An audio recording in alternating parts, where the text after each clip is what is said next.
Buenas tardes a todos, bienvenidos a este nuevo webinar organizado por los amigos argentinos de la Universidad Hebrea de Jerusalén, denominado Hamás Israel, el análisis postbélico. Tal como la semana anterior inauguramos un espacio de análisis y reflexión a la luz de los acontecimientos que impactaron en la geopolítica del Medio Oriente, junto al profesor Aryeh Kakovitz, y siguiendo con nuestro compromiso de replicar la pluralidad de voces e ideas que se desarrollan en nuestra universidad y en el mundo académico que la compone, hoy escucharemos a Julián Schwindlerman, quien es alumni, escritor y analista político internacional especializado en asuntos del Medio Oriente. En los próximos minutos vamos a escuchar sobre la génesis y la perdurabilidad del conflicto, los motivos que despertaron esta nueva escalada y los posibles escenarios con los que nos encontraremos en el corto plazo. Antes de comenzar, quiero comentarles como hacemos siempre, invitarlos a hacer preguntas, van a poder escribirlas a través de un espacio que seguramente verán en la solapa, en la barra de herramientas que tienen ustedes, que es Q&A, es de preguntas y respuestas, no es por el canal del chat donde van a poder poner sus preguntas, y al final del encuentro tomaremos algunos minutos para responderlas. Hay quienes lo hicieron a través de nuestros mails, así que vamos a contar también con ese canal de preguntas que hicieron, que también agradecemos porque nos permite ir pensando previo al encuentro y meternos en el clima de lleno sobre la temática. Ahora sí, bienvenido Julián, agradecerte una vez más que estás aquí con nosotros y te paso la palabra. Bueno, cómo no, muchas gracias Marisa, muy buenas noches. Ante todo un agradecimiento a vos y a todo el staff de los amigos argentinos de la Universidad Hebrea de Jerusalén, al presidente Héctor Sussman y todo el board, y bueno, y a toda la audiencia, por supuesto, por acercarse. Es como siempre un gusto volver a estar conectados y con un espacio para poder pensar a propósito de la realidad política internacional y concerniente a Medio Oriente en particular. Gracias a vos, Julián. Por favor. Hoy nos toca entonces abordar naturalmente un análisis posbélico a propósito del conflicto entre Hamas e Israel, que esencialmente se trató de una guerra de agresión del movimiento yihadista, fundamentalista e integrista Hamas contra fundamentalmente la población civil de Israel y algunos objetivos militares que atacó. Lo que a grandes rasgos quisiera estructurar mi presentación es, por un lado, tratar de entender qué es Hamas y por qué cada cierta cantidad de años lleva adelante estos ataques contra Israel, aun cuando uno puede postular que es absolutamente entendible para la propia organización palestina que no puede destruir a Israel con estos cohetes, y sin embargo es recurrente la agresión. Entonces tratar de entender la dinámica en juego y la lógica en juego desde la mirada de Hamas. Por otro lado, ver un poco cómo fue la respuesta militar de Israel en este incidente, cuál fue la reacción internacional, distinguiendo entre lo popular del establishment político, pensar, por supuesto, esta situación inquietante de antisemitismo internacional e incluso de gran turbulencia doméstica en Israel entre árabes y judíos, y por supuesto analizar la dinámica de la geopolítica regional con la política específica de la nueva Casa Blanca en la región. Así que en los minutos que tenemos varios temas para abordar. Trataré de presentarlos todos y si no, en la parte de preguntas podríamos abordar aquello que no alcance a decir. Así que bueno, primeramente pensar esto. ¿Qué es el Hamas? Hamas es un movimiento fundamentalista islámico, pertenece a lo que se conoce como la órbita del yihadismo, es decir, es un grupo que adhiere a la ideología extremista y politizada del Islam, al igual que Al-Qaeda, Boko Haram, Al-Shahab, talibanes, Estado Islámico y otros tantos grupos que son, como Hezbollah desde el lado chií, parte de este yihadismo, estas corrientes integristas que han enarbolado la idea de la yihad para luchar contra enemigos específicos territoriales que tienen enfocados, o bien lanzarla a nivel mundial, más como ha hecho Al-Qaeda y el Estado Islámico y otros. Hamas es una organización que, como saben, nace a fines de los años 80 en la Franja de Gaza en el marco de la primera intifada palestina, primero como un movimiento social y político y religioso, pero rápidamente deviene en agrupación terrorista. Durante los años 90 fue el principal grupo que buscó torpedear el proceso de paz palestino-israelí inaugurado en Oslo en 1993 a través de atentados suicidas. Es decir, lo que hizo el Hamas fue inyectar la dimensión del atentado suicida en la, llamémosla, dialéctica política palestino-israelí. Israel hasta el momento había a lo largo de décadas luchado contra el terrorismo de la OLP, la Organización para la Liberación de Palestina, como grupo paraguas de varios grupos de corte marxista o nacionalista, todos ellos laicos. Si bien estaban imbuidos de un cierto etos islámico, no eran grupos radicales islámicos, no eran grupos fundamentalistas. Con el ingreso de Hamas a la ecuación del nacionalismo palestino se inyecta este extremo religiosidad, en donde el componente de la religión y el fundamentalismo están muy presentes, y en consecuencia los atentados suicidas pasan a ser entonces parte de esta ecuación. Hamas con el tiempo se fue posicionando como un referente muy importante en la órbita palestina, a punto tal que en el año 2006, en elecciones legislativas, gana esa contienda electoral con la autoridad palestina y pasa a ser el gobernador básicamente de la Franja de Gaza, especialmente cuando al año siguiente expulsa a las fuerzas de Fatah en una guerra fratricida bastante grave, y pasa a ser entonces el hegemón en Gaza, es decir, el que controla la Franja de Gaza hoy, desde el 2007 en adelante, es exclusivamente el movimiento fundamentalista Hamas. En el año 2005, se recordará, Israel hizo un repliegue unilateral de la Franja de Gaza, poniendo término a la presencia israelí en esta porción de tierra disputada, retirando a soldados, colonos, ciudadanos, lo que fuera. O sea, no quedó ni un ciudadano israelí en la franja. De manera que el autogobierno palestino, en manos de Hamas, pasó a ser total. Primero en la autoridad palestina, pero tras las elecciones y la expulsión de Fatah, 100% controlado por Hamas. Hamas desde entonces inició varias guerras de agresión contra Israel. Lo hizo en el año 2008, 2009, luego en el 2012, en el 2014, algunas confrontaciones más pequeñas como la del 2018 y ahora nuevamente en este 2021. Invariablemente la modalidad es, bueno, hubo varias a lo largo de este periodo, pero los cohetes son un elemento muy central de las últimas guerras, en donde Hamas ha logrado desarrollar una capacidad de armamento apreciable. Obviamente que no pone en jaque militarmente a Israel, pero sí convulsiona la vida social en el Estado judío, en el sentido de que se empiezan a caer miles de cohetes sobre ciudades. Naturalmente esto va a generar una gran perturbación en la vida social, económica, cotidiana de Israel. Hamas, como se sabe, inicialmente, como dije, propagó la idea del terrorismo suicida. Israel de alguna manera frenó esto con la construcción de la valla de seguridad, que redujo prácticamente al 100% de estas infiltraciones. Luego Hamas construyó una red de túneles para socavar esto y fue efectiva en infiltrar terroristas hacia el Estado de Israel, y además en generar túneles respecto de la frontera con Egipto para contrabandear armamento, mercancía, militantes y otras cuestiones. Cuando Israel logra básicamente detener también estas infiltraciones subterráneas, Hamas entonces incurre en estos ataques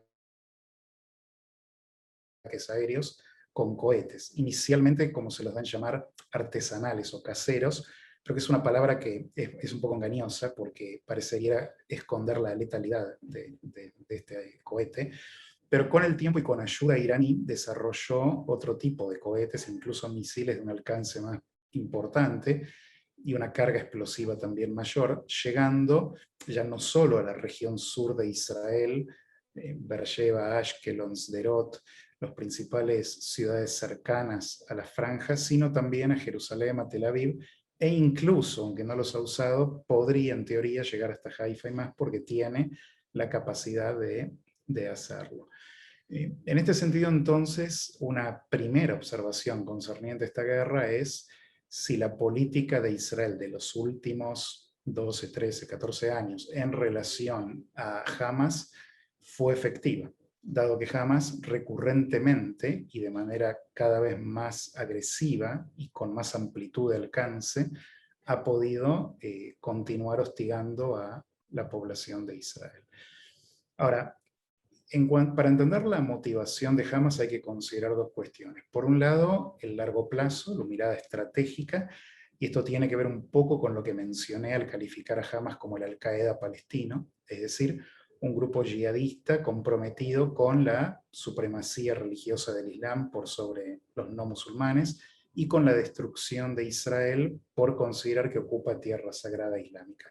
Esta mirada estratégica de Hamas, que está encapsulada en su llamada Carta de Alá, su carta constitutiva publicada en 1988, es inamovible. Aquí no puede haber modificación, esencialmente porque es un dictado religioso, donde el Hamas incorpora muchos conceptos coránicos para hacer su lectura extremista y presenta una antipatía judefóbica que se encuentra en el Corán, pero que pertenece a siglos atrás, la resignifica en el marco del conflicto palestino-israelí, le da un significado político moderno. Entonces dice en esa carta que el Islam va a triunfar cuando destruya al Estado de Israel, que la tierra islámica de Palestina es sagrada y no puede cederse, e incluso es una carta antisemita y genocida, en tanto que se refiere no solo a los israelíes, sino a los judíos, a quienes dice que hay que matar en todas partes del mundo, y por otro lado, al universalizar el conflicto, transformarlo contra los judíos y llamar a un exterminio de estos, es esencialmente también genocida.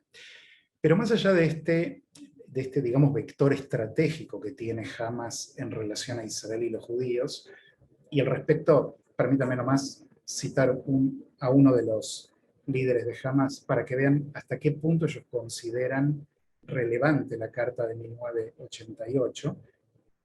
Por ejemplo, en julio del 2019, Fatih Hamad, un líder de Hamas, dijo, hablándole a la diáspora palestina: 7 millones de palestinos afuera, basta de precalentamiento, ustedes tienen judíos a su lado en todo lugar, deberían atacar a todo judío posible en todo el mundo y matarlos.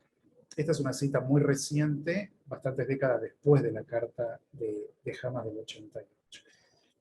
Por otro lado está el tema coyuntural, que hay que entender por qué en esta coyuntura específica el Hamas ha atacado a Israel.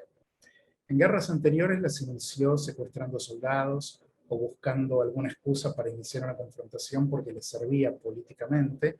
En este caso capitalizó el descontento que había en la calle palestina y árabe israelí en Jerusalén, sobre todo a la luz de la situación en el barrio de Sheikh Jarrah, que viene con un litigio legal de muchas décadas de antigüedad, esto no es algo novedoso, y sumado a unas confrontaciones que se estaban dando en la explanada del templo o la explanada de las mezquitas entre policías israelíes y palestinos que, como habitualmente ocurre, no siempre, pero no es tampoco excepcional, tras los rezos pueden tirar piedras o botellas, bomba molotov y cosas por el estilo, generando una reacción de la policía israelí e inmediatamente una batahola de envergadura más grande.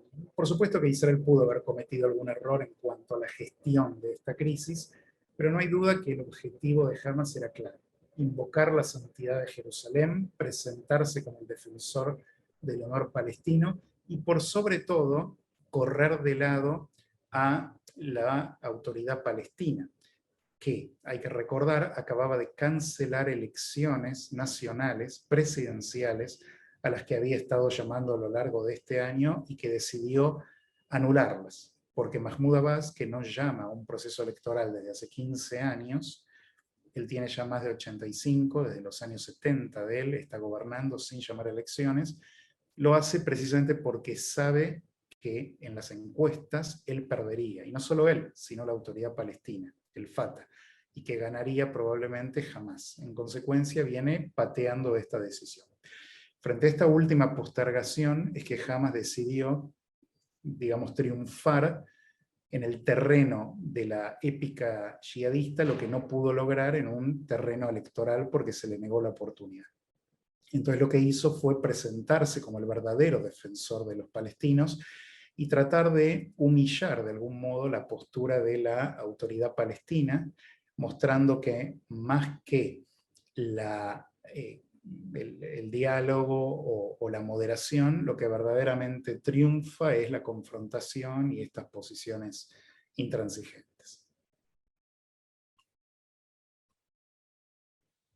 Entonces la coyuntura explica mucho esto. Hamas agitó también la calle árabe palestina en Israel y por primera vez ocurre que no solo en Cisjordania hay disturbios contra israelíes en el marco de una guerra de Israel con Hamas en Gaza, sino también en varias ciudades de Israel, especialmente en ciudades de convivencia árabe-judía, en estos emblemas de cierta coexistencia mixta, como Aco, Ramle, Tiberías y otros lugares, Lod, donde bueno, hemos visto tanto ataques de árabes contra israelíes judíos como ataques de nacionalistas judíos contra ciudadanos árabes israelíes.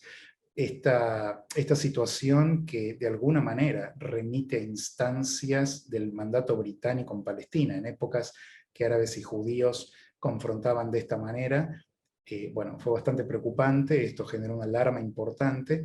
El liderazgo israelí respondió bien, llamando a la paz, llamando a la calma, siendo severo con aquellos que habían generado situaciones de agresión racial, mientras que el liderazgo árabe israelí en el Parlamento, a excepción de Ram, lamentablemente no estuvo a la altura de los hechos. Entonces acá también hay una crisis de liderazgo en la calle árabe israelí que, sin lugar a dudas, en este escenario posbélico y postconfrontacional dentro de Israel seguramente va a ser analizado. Un punto que vale la pena pensar también es la respuesta que dio Israel.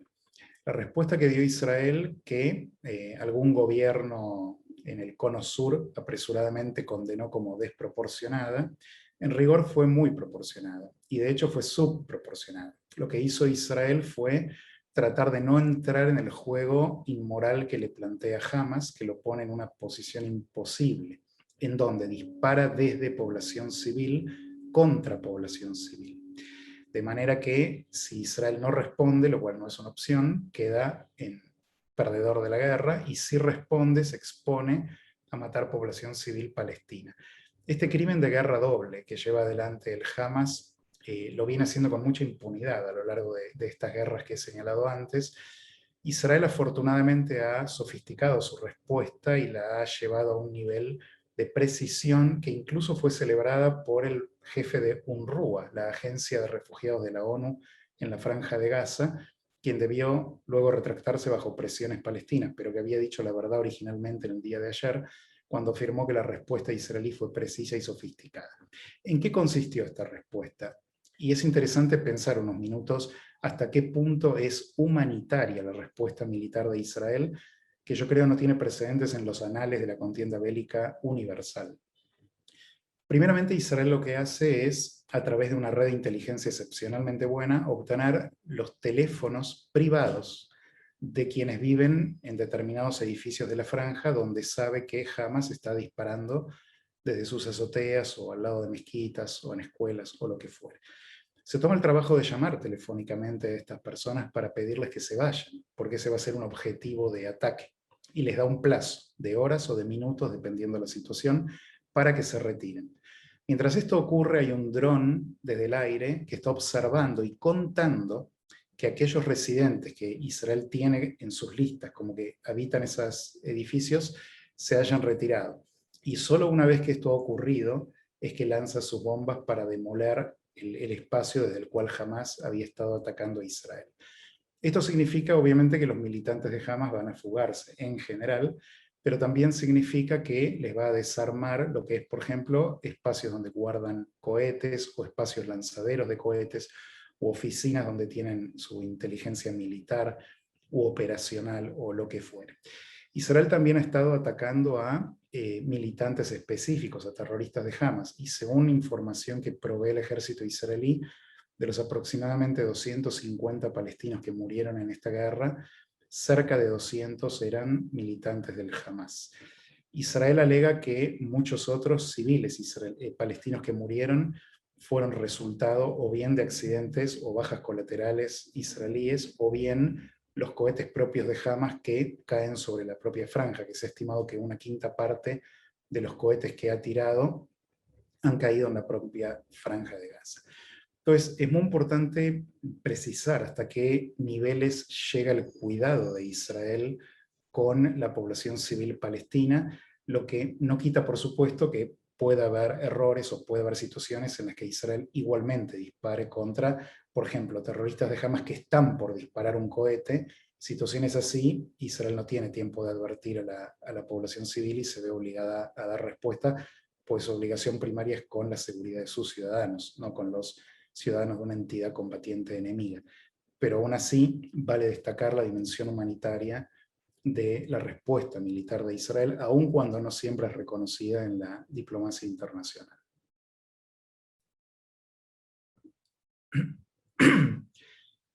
Bueno, un tema también adicional acá para considerar entonces es, un poco como dije, la dimensión geopolítica regional y tratar de entender un poco la respuesta de Estados Unidos de esta nueva Casa Blanca. Cuando Israel responde a los ataques de Hamas en la Franja de Gaza, tiene que hacerlo pensando no solo en cuál es su estrategia en relación a Hamas, sino en cuál es su estrategia en relación a Hezbollah y en relación a Irán y en relación a cualquier otro actor regional que esté observando la situación. Entonces, cuando Israel responde en la Franja de Gaza con la dureza con la que lo hizo, lo hace, por un lado, con el objetivo de asegurarse que Hamas no vuelva a atacar a Israel, al menos por un largo periodo de tiempo, busca degradar su estructura militar, busca debilitar su cúpula de liderazgo, busca aleccionar a Hamas en la idea de que cualquier agresión de este tipo la va a pagar fuertemente, y es por eso que Israel durante todos los primeros 11 días, los totales que duran los 11 días de guerra, decidió no aceptar las presiones de cese de fuego a las que la comunidad internacional estaba llamando, precisamente comprendiendo que políticamente eso era un triunfo de Hamas. Si Hamas lanza cohetes y Hamas decide el ritmo de la guerra, cuándo lo empieza y cuándo lo termina, naturalmente se va a sentir inclinado a continuar con este tipo de dinámica peligrosa. Entonces Israel planteó que no, que esta vez Israel iba a determinar el fin de la guerra cuando se cumpliesen los objetivos militares de la guerra. Entonces, en este sentido es importante marcar, por un lado, por qué Israel necesitaba no aceptar ese cese de fuego y degradar militarmente a Hamas, y también darle una señal política clara.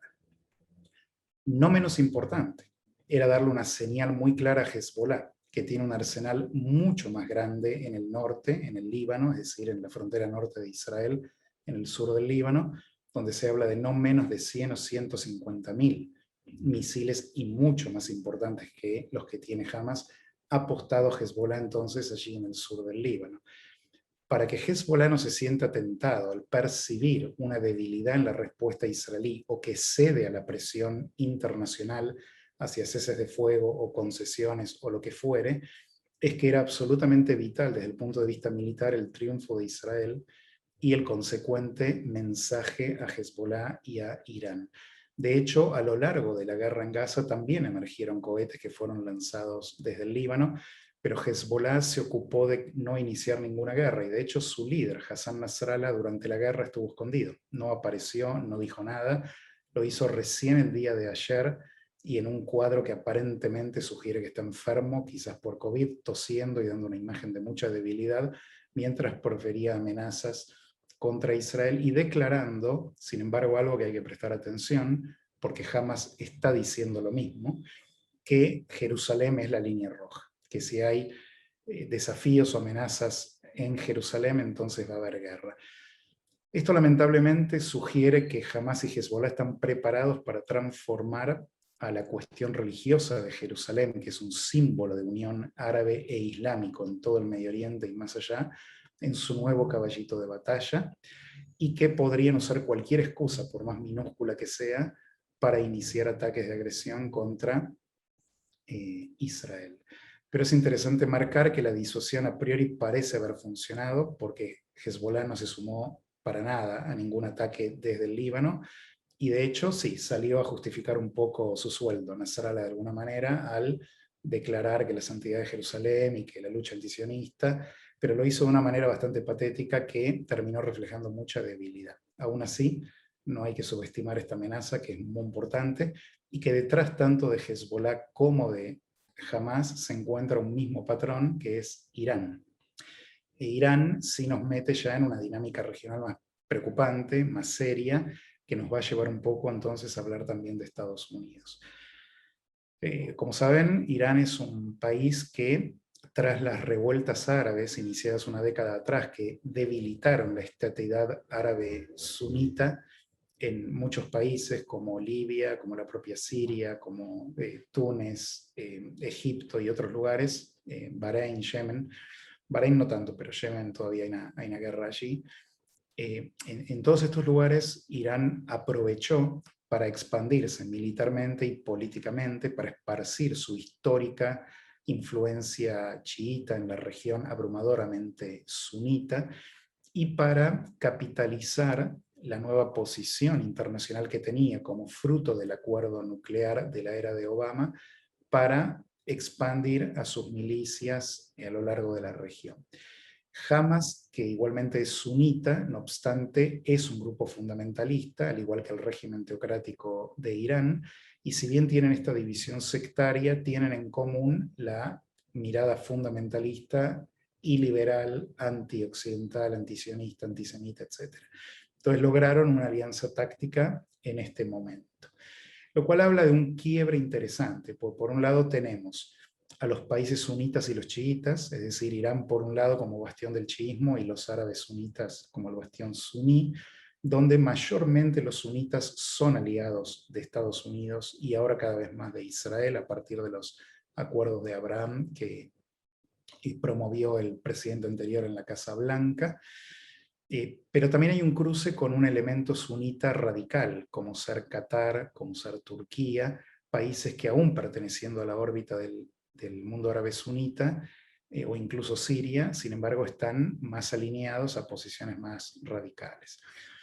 Y por otro lado, sí está obviamente la distinción tradicional entre los pacifistas y los más confrontacionistas, los pro-occidentales y los anti-occidentales.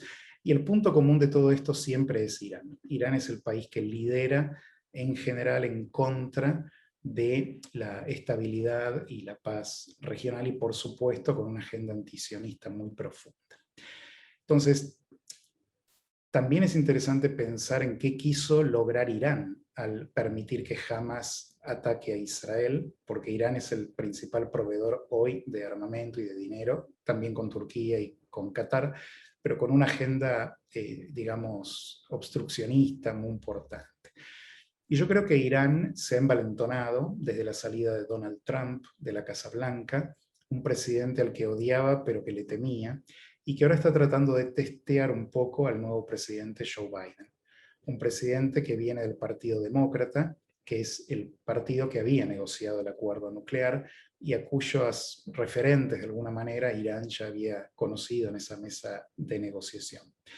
Hay un trasfondo donde los últimos presidentes de Estados Unidos, y esto viene desde la época de Obama, siguiendo con Trump y también con Biden, tienen un anhelo de replegar a Estados Unidos de las guerras de la región y de los líos de la región, de hecho, y enfocarse más en amenazas globales que consideran prioritarias, como ser China y Rusia, o cuestiones como el cambio climático, más que seguir enfrascados en los líos del Medio Oriente. Esto Irán lo percibe y en consecuencia puede haber querido testear de alguna manera la respuesta de Estados Unidos frente a la agresión de Hamas hacia Israel, además de también probar la eficacia del sistema cúpula de hierro, que en esta guerra el Hamas fue bastante efectivo en lanzar una gran cantidad de cohetes, lanzó cerca de 4.500 en 11 días, llegando a lanzar varios cientos de ellos a lo largo de un solo día en Israel, en pleno de la guerra contra Israel, de manera que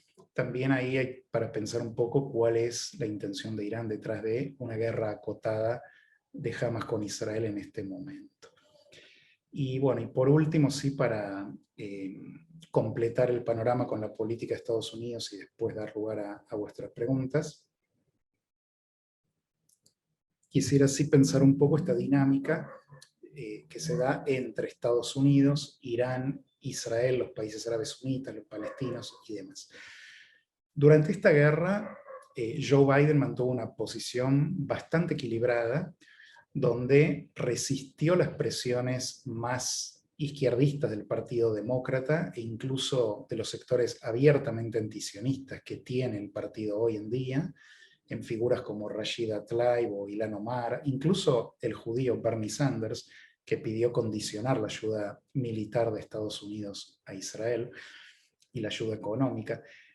Logró resistir estas presiones y mantuvo una posición bastante centrista, más alineada a las posiciones históricas del Partido Demócrata de la época clintoniana, digamos, no tanto de Obama, en donde buscó respaldar a Israel declarativamente, y lo hizo incluso en el marco de las Naciones Unidas, frenando 4 pronunciamientos del Consejo de Seguridad que otros países querían promover, entre ellos Noruega, el creador de los acuerdos de Oslo, digamos, que estaba liderando con una declaración que condenaba a Israel y no mencionaba los ataques de Hamas. Bueno, aquí, afortunadamente, Washington 4 veces logró obstruir esto hasta que la quinta finalmente, post cese de fuego, salió.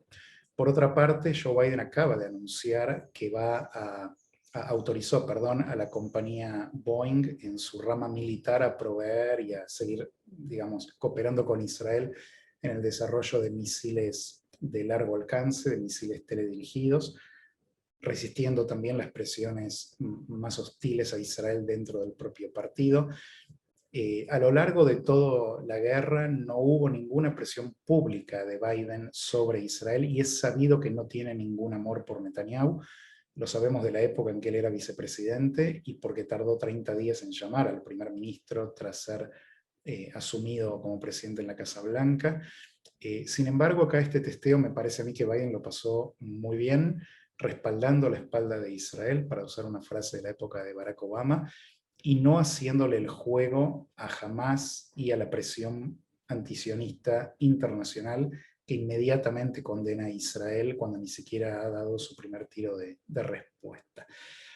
Hoy se encuentra Anthony Blinken, el secretario de Estado de Estados Unidos, recorriendo la región. Estuvo en Israel, visitando la autoridad palestina y también Jordania y Egipto, con una expectativa muy moderada. En ningún momento hablaron de relanzar el proceso de paz, sino más bien de traer estabilidad a la región, reconstruir humanitariamente y económicamente la Franja de Gaza, excluyendo a Hamas del beneficio. Veremos cómo logran eso, pero por lo menos retóricamente están bien enfocados. Y también revitalizando el rol de Jordania y de Egipto y de la autoridad palestina, tratando de alguna manera de fortalecer a los, digamos, actores tradicionales de la diplomacia de la paz de la cuestión palestino-israelí. Lo que sí resulta un poco contradictorio en este esquema es el acercamiento hacia Irán, que esta Casa Blanca parece decidida a reactivar el acuerdo nuclear de la época de Barack Obama. Y esto sí que jugaría de una manera un poco rara, porque podría antagonizar a Israel y a los países árabes sunitas que son enemigos de Irán, quienes ven con mucha preocupación la legitimación internacional de Irán, el levantamiento de sanciones, lo que significa que Europa y otros podrían comerciar legalmente con Irán, y los miles de millones de dólares que de beneficio tendría un régimen fundamentalista, antisionista, antioccidental, que patrocina terrorismo regionalmente. Entonces, acá resta por ver si este acercamiento de Estados Unidos a Irán no debilitaría o quizás indirectamente reforzaría los acuerdos de Abraham, que habían sido logrados de manera muy extraordinaria en los últimos meses, donde Israel forjó acuerdos de paz con Marruecos, Sudán, Bahrein y Emiratos Árabes Unidos, y se rumoreaba que Arabia Saudita y otros iban a seguir en la estela.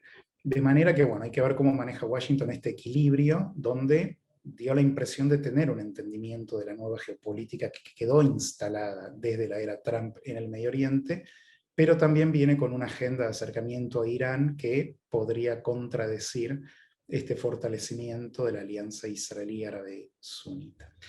Así que bueno, para redondear, yo diría que los objetivos norteamericanos aquí podrían estar específicamente en lo que concierne a Hamás, Israel, la Autoridad Palestina, en asegurarse que Hamás no obtenga ningún rédito político ni económico de esta guerra, es decir, que mientras refuerzan la ayuda humanitaria y económica hacia la reconstrucción de Gaza, lo hagan de modo tal que Hamás no pueda clamar victoria alguna de que logró nada de eso por lanzar ataques contra Israel, asegurarse de que Irán y Hamás y Hezbollah permanezcan como parias en cualquier iniciativa diplomática, fortalecer a la autoridad palestina que había quedado muy dañada desde el periodo Trump y que frente a este nuevo foco de la cuestión palestina debería ser el actor, por más imperfecto que sea, preferible ante los fundamentalistas de Hamas, y por supuesto reforzar la alianza con Israel,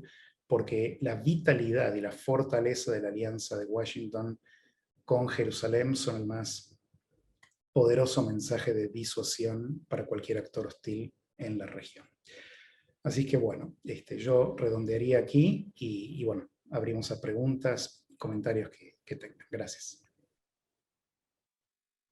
Gracias, Julián. Acá tengo algunas preguntas. La primera es de Elena Bag.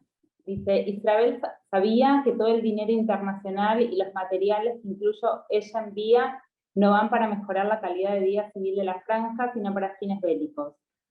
Además, semejante cantidad de misiles acumulados a través del tiempo no pueden haber pasado desapercibidos por el servicio de inteligencia. ¿Por qué dejaron que acumularan tanto material bélico tan sofisticado y no actuaron de alguna manera preventiva? No pueden atacar directamente como a la central nuclear de Irán, pero humildemente creo que no deberían haber dejado que se armaran tanto. Sabían que tarde o temprano esto iba a suceder, habrá motivos estratégicos confidenciales, supongo. Y acá suma otra más. ¿Por qué Israel toleró? Espera. Discúlpame, pero me parece que ya hay varias preguntas metidas ahí. En todo caso, respondo algo de lo que se planteó y después ampliamos con otras, si te parece.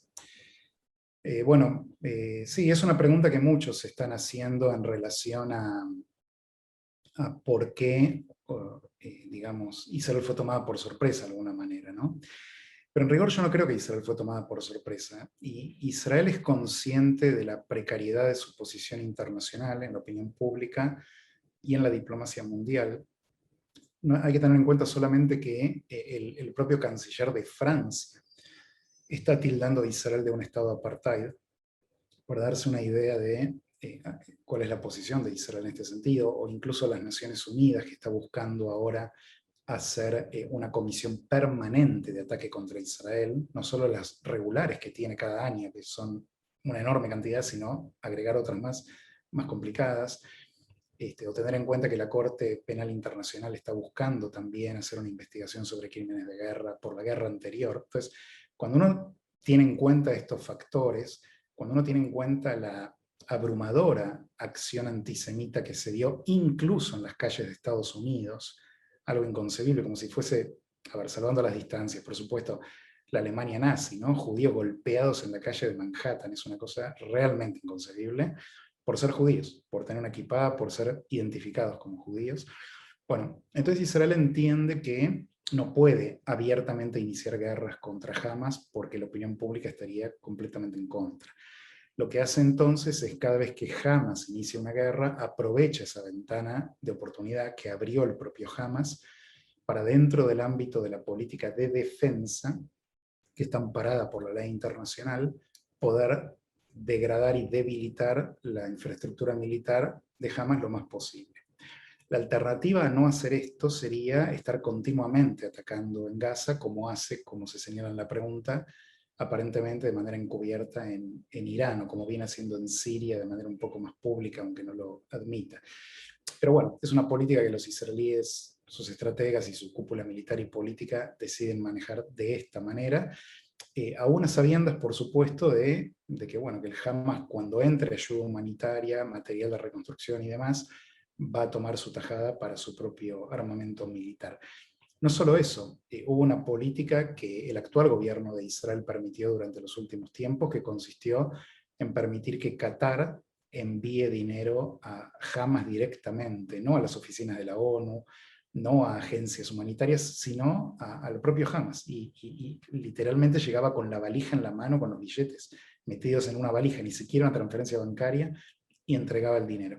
Bueno, obviamente este tipo de política va a tener que ser revisada, y está siendo revisada aparentemente. Y bueno, hay que ver la situación en síntesis.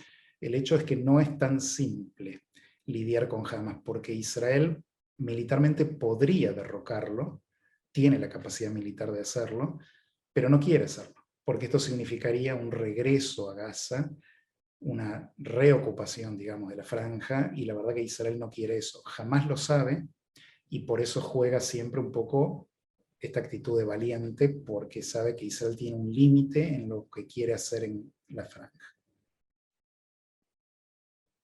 Sí, Laura, adelante. Si hay más preguntas.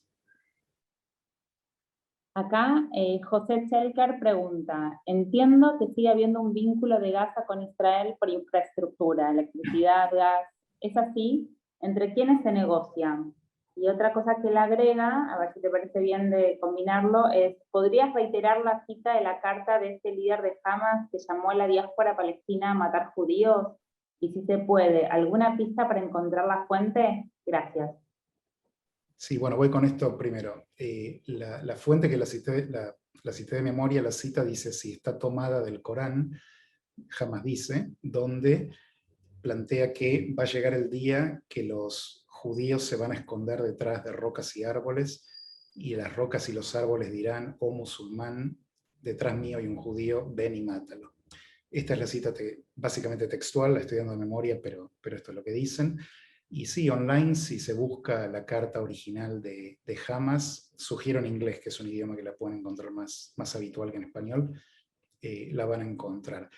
Si mal no recuerdo, la organización MEMBRI, Middle East Media and Research Institute, la tradujo al inglés, así que es probable que en el website de ellos también la encuentren. De cualquier manera, son citas 100% reales. El Hamas ha dicho eso, lo ha dejado por escrito, y las citas que traje también de líderes del Hamas diciendo estas cosas también son reales, y agrego otra, ya que hay un interés en esto. Hubo una que no había citado para no ser redundante, pero en abril de este año, Talal Nassar, que es otro alto oficial de Hamas, dijo, combátelos, Alá los castigará por medio de tus manos, los deshonrará y te dará la victoria sobre ellos, y satisfará los pechos de un pueblo creyente, diciendo que esto es algo que Alá dijo. Entonces acá tenemos un tema que es el uso, digamos, político de antipatía judía centenaria vieja del Corán, aplicado al conflicto en la mirada de Hamas. En cuanto a la otra pregunta, vinculada a cómo se hacen estos proyectos de infraestructura de alguna manera, bueno, tanto Israel como Naciones Unidas, Estados Unidos, Europa, Estados Unidos desde ahora, ¿no? Con Trump esto se había interrumpido, buscan de alguna manera preservar la vida económica de los gazatíes sin beneficiar a Hamas. Pasa que es un equilibrio muy difícil de llevar adelante, porque el gobierno que gobierna es el de Hamas. Entonces tratan de canalizar, bueno, por supuesto, ayuda humanitaria, alimentos, medicinas, electricidad, agua potable, lo que fuese que necesita la franja, tratando de evitar que los elementos de construcción que podrían ser usados dualmente para hacer un hospital o para construir una fábrica de cohetes, tener algún tipo de control más específico. Pasa que en la práctica termina siendo muy difícil, si no imposible, ese control, porque es administrado por Hamas todo esto. Incluso cuando va a través de Naciones Unidas. Lamentablemente las oficinas de la ONU están muy politizadas, tienen una mirada muy pro-palestina, y a veces involuntariamente se ven superadas por las presiones o la astucia de Hamas en este sentido.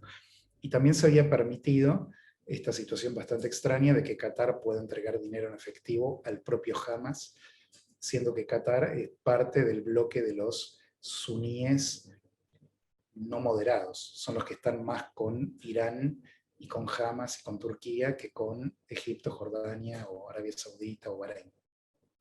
De manera que, bueno, esto es lo que un poco se está tratando de recalibrar y reformular para evitar que Hamas se siga beneficiando.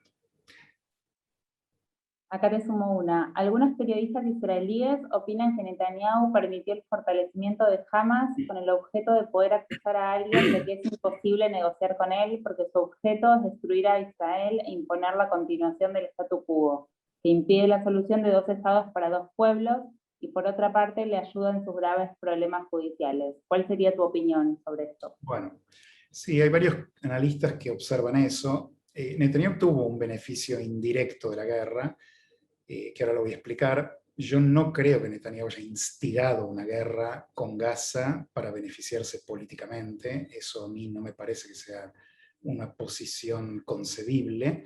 Sí creo que la guerra de agresión iniciada por Hamas acomoda el fichero político de algún modo que Netanyahu sale beneficiado. Esto no significa que él haya querido o propagado o promovido la guerra, sino que simplemente como se gestiona el cuadro, lo posiciona mejor que antes.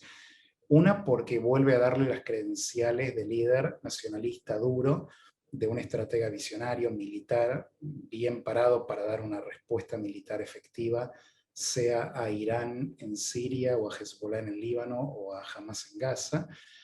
Por otro lado, porque también de alguna manera debilitó muy apreciablemente la coalición anti-Netanyahu que se estaba armando y que parecía que iba a ser viable, liderada por Lapid de Yesh Atid, junto con algunos grupos de la derecha israelí, más la izquierda israelí, y con apoyo de este movimiento islámico en Israel, pero bastante moderado, como es RAM, que estaba dispuesto a sentarse a formar coaliciones o por lo menos dar apoyo externo a grupos sionistas en el Parlamento de Israel.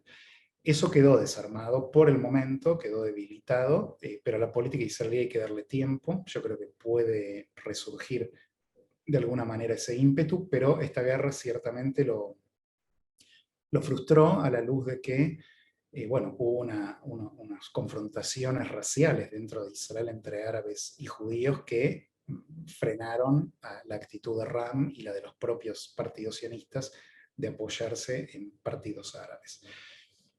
Por otro lado, en cuanto a las causas judiciales de Netanyahu, bueno, son largas, son hace un buen tiempo, y sí, situaciones de guerra que unen al pueblo, obviamente que debilitan un poco eso, pero solo momentáneamente. Yo creo que el sistema legal en Israel, donde hay una auténtica diferenciación de poderes y una justicia realmente independiente, me da la impresión de que una vez que pasen unas semanas, se reactivan las causas y lo que queda detenido en el marco de una urgencia nacional no queda cancelado en periodos de paz o de calma.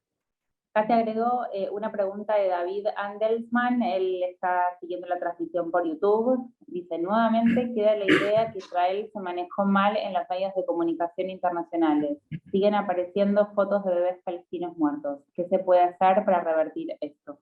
Bueno, primeramente, antes de responder a la pregunta, una observación, y es la siguiente. Esta vez me dio la impresión a mí que la cobertura de medios fue menos sesgada que en otras guerras. Tanto en la Argentina como a nivel internacional se dio lugar a informar sobre Hamas, cosa que en la guerra anterior no ocurrió. Yo he tenido, por ejemplo, entrevistas con televisión de Rusia, de Colombia, en medios de Argentina, y la verdad es que sí noté que hubo una preocupación por informar a la audiencia sobre quién es el Hamas y por qué actúa de esta manera. Es decir, esta vez da la sensación de que hubo mayor preocupación, por lo menos, en ser equidistantes, entre comillas, porque no hay equidistancia entre un grupo terrorista y una democracia, pero digamos, por lo menos esta vez se mencionó los 4.500 cohetes y el ataque desde lugares civiles y la estrategia de defensa de Israel, que era relativamente cuidadosa en el aspecto humanitario y demás. Pero bueno, contra la foto de un bebé muerto, como David decía, no hay mucho para hacer. Eso lamentablemente ahí hay una manipulación de la propia propaganda palestina, que aunque el bebé sea realmente que ha muerto, y esto obviamente desde el punto de vista humanitario es siempre trágico, buscan quitarle contexto y culpabilizar a Israel y presentarlo como un asesino de niños palestinos. Contra esta foto es muy difícil. Igual, legendariamente, la respuesta de Israel en el ámbito de la diplomacia pública orientada a la información no siempre ha sido buena, creo que ha mejorado, pero también es cierto que es una pata débil, donde todavía no termina de aceitar una estrategia comunicacional efectiva. Y esto se nota, y vemos, de hecho, yo creo en buena medida, que cuando vemos a la opinión pública, sobre todo en Estados Unidos, que era un bastión del proisraelismo en la comunidad internacional, lo vemos con, por ejemplo, incluso entre los jóvenes evangelistas, que el apoyo ha decaído, ni que hablar la radicalización del Partido Demócrata, que históricamente fue pro-Israel, incluso voces antisemitas dentro del Partido Republicano. Todo el ambiente realmente hostil que se da en el ámbito académico de Estados Unidos, en los campus universitarios, y todo el movimiento woke que ahora está también combinándolo con la lucha antirracista. Todo esto es muy preocupante y creo que tiene que ver no solamente con una falencia discursiva de Israel, que yo creo que es realmente limitada su respuesta, sino con un movimiento más fundamental y más general, más sociológico para analizarlo, que tiene que ver con un radicalismo nuevo que ha salido de las aulas, ha salido de los claustros y se está instalando cada vez más a nivel masivo, a nivel popular. Y en esta narrativa ultra progresista, la lucha contra el racismo absurdamente engloba el antisionismo, que roza con el antisemitismo y lo cruza en más de una oportunidad. De manera que, bueno, requiere mejorar, aceitar los canales para dar respuestas más eficientes. Acá pregunta Alberto Banuno, ¿hasta qué punto la autoridad palestina está comprometida con la paz, teniendo en cuenta que en las ciudades controladas por ella se nombra calles, plazas, escuelas, hospitales con nombres de terroristas suicidas? Como antes mencioné yo, la autoridad palestina es un socio imperfecto. Hay mucho para criticar de Mahmoud Abbas y el liderazgo de la autoridad palestina, y yo no soy alguien que he sido tímido al respecto en ningún momento de mi vida profesional. Es solo que comparándolo con el Hamas, naturalmente emerge como la alternativa más potable. Por supuesto que Abbas ha desaprovechado todos sus 15 años de liderazgo para alcanzar un acuerdo de paz con Israel, aunque la comunidad internacional busca culpar a Netanyahu en general de esto, no mira la dinámica que está en juego del otro lado. Y como señala acá Alberto, efectivamente hay una política de recompensar a los terroristas palestinos y a sus familias cuando ellos mueren. Hay una política de, en el plano simbólico, celebrar a los terroristas poniéndoles calles y plazas a su nombre. Hay una política que les paga dinero, inclusive a quienes matan a israelíes. De manera que, bueno, ni que hablar la incitación que se da en los textos escolares y en los medios de comunicación controlados por el oficialismo palestino. De modo que sí, de este lado esto fue, creo yo, uno de los grandes errores de los negociadores de Oslo, que cuando empezó el proceso de paz no prestaron atención a este tema, en donde realmente la educación hacia la paz, que hubo dos realidades muy distintas. Del lado de Israel se educaba hacia la paz, Shir LaShalom era un emblema cultural de Israel, cantémosle la paz, como dice la canción, y por otro lado, del lado palestino, había toda una retórica antijudía muy poderosa, educando a niños, inclusive con programas infantiles, en el odio a los israelíes. De manera que esto es un fracaso de liderazgo muy fuerte de Arafat primero y de Abu Mazen después, y también de la comunidad internacional, especialmente de Europa, de Estados Unidos y de muchos otros que estuvieron involucrados en ese proceso de paz y no pusieron un tirón de orejas a la autoridad palestina para que corrigiese eso. Entonces me parece que ese es un punto de partida esencial, y que aun cuando actualmente la Casa Blanca está siendo prudente en cómo presenta su ambición de paz en la cuestión palestina-israelí, este me parece que es un punto crucial que van a tener que meter, que antes de volver a dar millones y millones de dólares, como ya está prometiendo Joe Biden, hablando de más de 450 millones de dólares para la autoridad palestina, en contraposición a lo que había hecho Donald Trump, que cortó prácticamente todo, creo que podrían condicionar parte del apoyo a una expresión pacifista cristalizada en sus textos escolares, en su prensa y en el discurso de los propios dirigentes, porque Mahmoud Abbas no ayuda en nada cuando retóricamente sale a hablar de que los israelíes son apartheid y criminales de guerra, y a promover en las Naciones Unidas y en la Corte Penal Internacional mociones de censura y de investigación contra los israelíes. O sea, tiene que tomar una decisión, ¿los quiere de socios de la paz o los quiere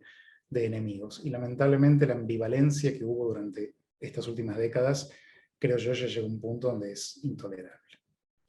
Un periodista israelí escribió que el conflicto entre Israel y Hamás le hace recordar a la película El Día de la Marmota, donde todo se repite exactamente igual todos los días. Si así fuera, en el largo plazo, ¿esto favorece o perjudica a Israel? Bueno, la idea del status quo, que durante los últimos años estuvo presente, parecía beneficiar a Israel a la luz de que le permitía enfocarse en otras urgencias regionales, como ser Irán, grupos yihadistas, Hezbollah y demás. De ese lado, sí, contener la cuestión palestina, bajarle la importancia y la obsesión internacional que este conflicto despierta, parecía ser algo beneficioso políticamente para Israel. Uno de los logros de esta guerra, desde la perspectiva de Hamas, es que reposiciona la cuestión palestino-israelí en el plano central de la diplomacia mundial, de la opinión pública internacional y también de la dinámica regional, digamos. Una a favor de Israel es que esta guerra no dinamitó los acuerdos de Abraham, ni ninguno de los que firmaron estos acuerdos de paz con Israel han renunciado a los acuerdos, y si bien hubo alguna retórica un poco desagradable desde la perspectiva de Israel, de ninguna manera hubo un riesgo a la viabilidad de estos lazos renovados. Al igual que la paz con Egipto y con Jordania, que ha resistido a lo largo de décadas muchas intifadas o guerras y demás. De manera que, bueno, aquí yo creo que por un lado Hamas sí ha logrado posicionarse políticamente como el líder hoy de la calle palestina, más que la autoridad palestina. También ha logrado reinstalar la cuestión de Jerusalén y de el conflicto palestino como algo que la comunidad internacional tiene que prestar atención, lo cual beneficia a Irán esto, pero a la vez fueron resistentes a estas agresiones los acuerdos de paz de Abraham y los preexistentes, de manera que hay también un ámbito ahí de optimismo para pensar el ajedrez regional. Acá te hago una pregunta doble de Nicole Zielecki. ¿Cuál es el trasfondo de la falta de poder de la OLP en Palestina en el lado de Gaza? ¿Y crees que la solución de los dos estados es factible y tendría más beneficios que perjuicios? Bueno, lo primero lo había explicado al principio, cuando expliqué cómo fue que Hamas se instaló en la franja como un líder político y militar importante al expulsar a Fatah tras las legislativas y la guerra civil que hubo allí, y cómo de entonces se consolidó políticamente y militarmente, aun cuando la autoridad palestina le niega la chance electoral. En cuanto a la segunda pregunta, bueno, es un tema de debate muy urticante en la actualidad que tiene que ver con si la solución de dos estados sigue siendo viable. Durante los últimos 100 años había decaído el entusiasmo en esto porque esta fue digamos, la propuesta fundamental de los acuerdos de Oslo: dos pueblos y dos estados en paz en dos territorios divididos, pero integrados económicamente, según la visión de sus generadores. Pero con la intifada que lanzó Arafat en el año 2000 y que terminó en el 2004 aproximadamente, con la guerra posterior al repliegue unilateral israelí desde Gaza, más todo el envalentonamiento del yihadismo y de Irán en la región, todo esto hizo que Israel y los israelíes en general comenzaran a perder fe en la idea de dos estados para dos pueblos y en la idea de que la autoridad palestina era un socio viable, sobre todo porque desde el lado palestino quedó fracturada geográficamente y políticamente en dos entidades. Es decir, Gaza controlada por fundamentalistas islámicos y Cisjordania controlada por los socios de la paz de Israel en los acuerdos de Oslo. ¿Con quién negocias una paz de esa manera? Con una parte sí, con la otra no. ¿Tenía sentido replicar concesiones territoriales en Cisjordania a la luz de que las concesiones territoriales en Gaza resultaron ser catastróficas? Es decir, los israelíes empezaron a hacerse preguntas y, por supuesto, todo el proyecto y la fe en Oslo quedaron colapsados. El hecho de que a un cuarto de siglo de la firma de ese, no fue un acuerdo de paz, pero digamos un acuerdo que debería haber llevado a la paz, no llevaba a la paz, hizo que muchísimos pierdan fe. Y esto explica la derechización de la sociedad israelí y, conectándolo con lo que antes se me preguntó, también con la longevidad política de Netanyahu, con este primer ministro que superó a David Ben Gurión, el fundador del Estado, en la cantidad de años que gobierna democráticamente, por supuesto, en Israel. De manera que la idea de la propuesta de dos estados había estado muy debilitada y Donald Trump prácticamente terminó de, como dice la expresión, poner el último clavo en el ataúd. Pero esta guerra reconfigura un poco esto, porque vuelve a instalar la cuestión palestina, y la verdad es que no hay una alternativa a la realidad de dos estados. Es decir, lo que se habla de un estado binacional es una locura existencial para Israel, porque representa que ese estado sea o exclusivamente árabe o mayormente árabe, o judío, pero perdiendo su carácter democrático. En consecuencia, la idea de un Estado solo para los dos pueblos no es viable, menos que menos con este trasfondo de guerras y de hostilidades y desencuentros que lleva ya varias generaciones. Entonces, la propuesta de dos Estados vuelve a surgir. Joe Biden y Anthony Blinken la han estado instalando nuevamente, con poco entusiasmo desde el lado del actual gobierno de Israel, porque, bueno, por un lado tienen la experiencia de un cuarto de siglo de que no funcionó, pero por otro lado no parece haber una alternativa viable en cuanto a cómo coexistir con el pueblo palestino de esa manera. Pasa que tiene sus obstáculos. Mientras Gaza siga siendo gobernada por Hamas, es un poco difícil pensar en esa solución, digamos. Todavía requiere normalizar algunas situaciones para que esta pueda despegar. Hay una acá de Isidoro Keppel. ¿Tenés opinión porque después de más de 100 días del gobierno de Biden no haya embajador designado? Sí, es una buena observación. Tampoco hay designado un monitor sobre antisemitismo, pero creo que tiene que ver con que era un mensaje que Biden quería dar a la diplomacia regional de que, bueno, Medio Oriente no va a ser su prioridad. Al menos así lo desea, así lo planteaba, tanto un poco en campaña como en los hechos desde que asumió. Y creo que tiene que ver con esta idea de enfocarse en China y en Rusia, en volver al pacto con Irán y en, bueno, otras cuestiones domésticas de Estados Unidos, que tiene su propia agenda muy demandada en el ámbito económico, en el ámbito social, en el ámbito inmigratorio, y ni que hablar con las guerras culturales que hay hoy dentro de Estados Unidos. Por eso creo yo que de alguna manera esto es lo que explica esta combinación de factores, la no designación, pero igual la pregunta de Isidoro es correcta, es raro, es llamativo considerando la importancia que tiene Israel para la política exterior de Estados Unidos y para el Medio Oriente. ¿Cuánto puede haber incidido las decisiones de Estados Unidos en la época de Trump de trasladar la embajada a Jerusalén y que luego siguieron algunos países más? ¿Cuánto puede haber incidido en qué? No entiendo la pregunta.